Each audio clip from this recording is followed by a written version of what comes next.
Hi, I already tried to record this video a few minutes ago. It's just that I'm surrounded by schools where I live, and kids just got out of school. You have the slightest idea of how excited and loud they can be. I was battling for my life, couldn't, but I'm trying to do it again. Hi, I'm back after 2 months of just disappearing. Sorry about that. The last thing I talked about was heartbreak. Trust me, I was not away because of any kind of heartbreak. I was away because I needed to just take a break. And today we're gonna talk about that because a friend of mine lately just had to face death because he never took a break. Let's talk about this.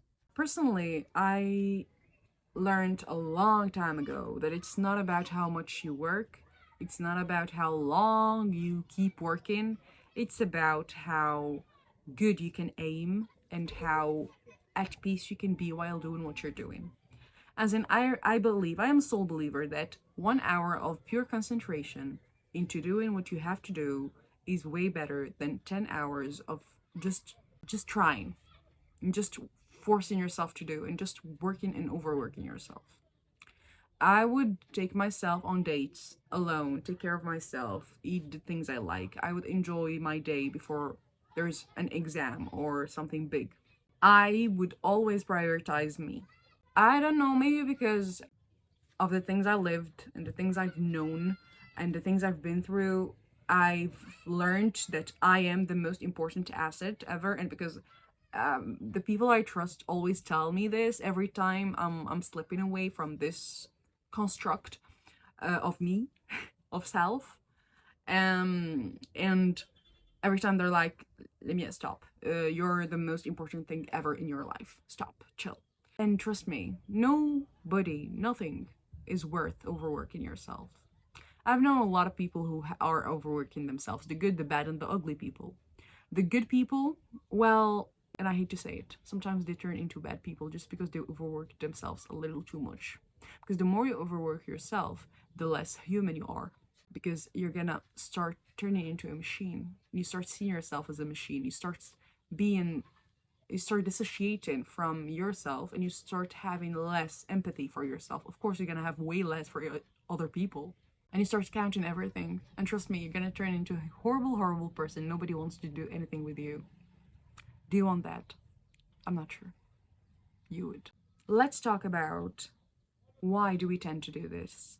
There are people who find their comfort in overworking themselves and in work and being a workaholic and the hustle because they need validation of themselves or other people, or because I think that there are just too broad perspectives in this particular situation.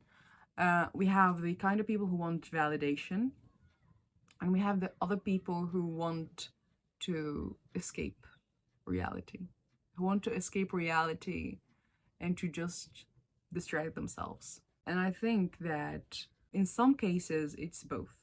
I talked to a few people who are in this situation where they just can't stop working. They can't stop thinking about work. They would get out of work, of the office or whatever. They would go with friends, get a cup of coffee, a cup of tea, whatever. They would just be talking about something, and this person would not stop thinking about work or suggesting things related to work. They can't have relationships outside of work. They can't have people outside of work. They can't have anything that's not monetary and work related.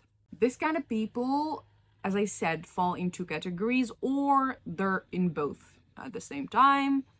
And if you identify with this, I would say first, don't go to a psychiatrist, go to a psychotherapist. Please.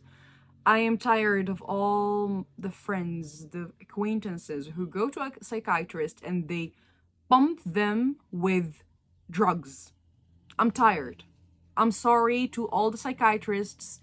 I'm sorry, but stop giving people meds.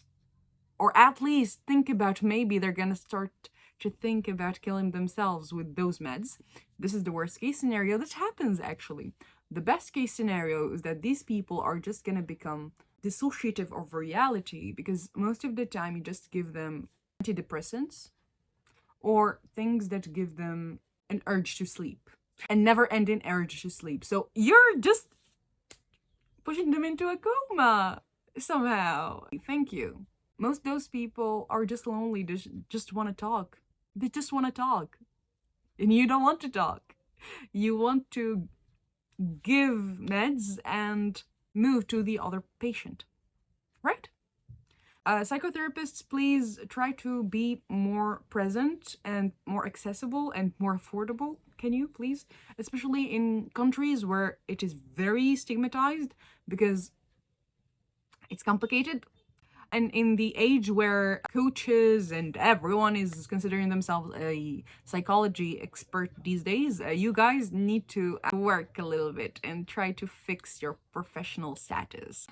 Because you gotta understand, to people you don't give meds, you talk, good. But all these people online talk as well. And you talk and you're expensive. And you don't even have good marketing, so that we don't know that you exist most of the time. For instance, I just want someone here in my city, in my country, that would listen and see if I have ADHD or not. I talked to a few. Most of them say, no, you can't have ADHD because it's only for kids and boys.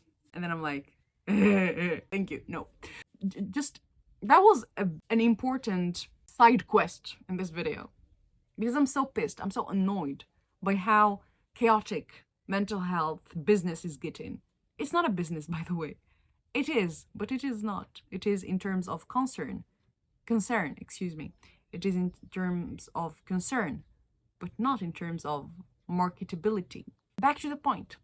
If you find yourself in this category, you can't stop working. You have to have a conversation with yourself first about your perception of being a workaholic, because I know that all these Elon Musk wannabes made you think that Elon Musk and Jeff Bezos were self-made. You're gonna burn yourself to get a dream that never existed.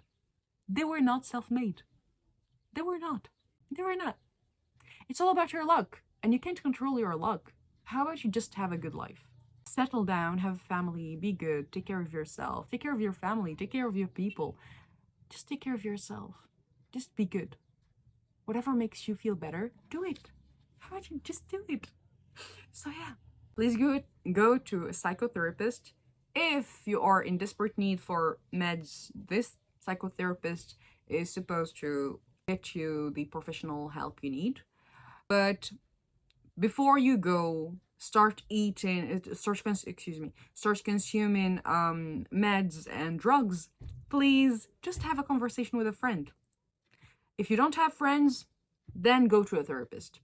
If you have friends, especially friends that are educated enough, understanding enough, go talk to them. If these friends could be your own siblings, that's great. If your friends can be your own parents, that's even better. Go talk. They will judge you? Good. You need some judgment. You're going awry these days. Go get some judgment. Listen. Have a conversation. Get a hobby. Maybe get a partner. Find someone. And stop just going on random dates and pretending that you don't have feelings. Explore yourself. What do you believe in? If you are in a particular religion and you believe in it, go deeper. Study it. Learn more about your creator. Learn more about your community, your history. Discover why golf was called golf the first time. Why is tennis played by 2 people and not more? Or why is squash a 2 people's game? Maybe just 1 person is enough. These questions, trust me, are gonna help. Because you're gonna think about something else, not work. And don't think to make a business out of this. Just think about it. Just think about it for the thought of it. Read. Watch National Geography for the fun of it. just for the fun of it. Watch stupid cats videos on TikTok. Watch Risa Cheese's story and her drama with Legion. Watch me. I don't know, just have a life. Have a life however little and simple it could be. Stay away from just thinking about work.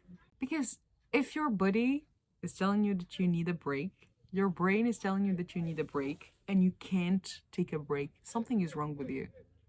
And if you don't take a break willingly, your body is gonna take it for you, and you will not love it. You're not like it even. You'll hate every bit of it. Because you wouldn't, and because you're going to hate it, you're not even gonna benefit of it. You're not gonna rest. See the drama? See the tragedy? How about you think about it? Let me know what you think about all this. I am Faustin. I'm so tired of talking today. Thank you so much for listening. Let me know, is there something in particular that you want me to talk about in the next episode? I'm gonna try hard to keep this consistent. So yeah. By the way, Ramadan is very soon. I'm very happy about that. I'll be sharing with you some Ramadan preparations, not the food, honestly, because I feel like we have inherited very unhealthy habits of consumption in Ramadan, because I want to go to the mosque. I loved it last year when I used to go. It felt very pure, as a cute, lovely, aspirational and inspiring routine every day. And I didn't overeat every time I did it.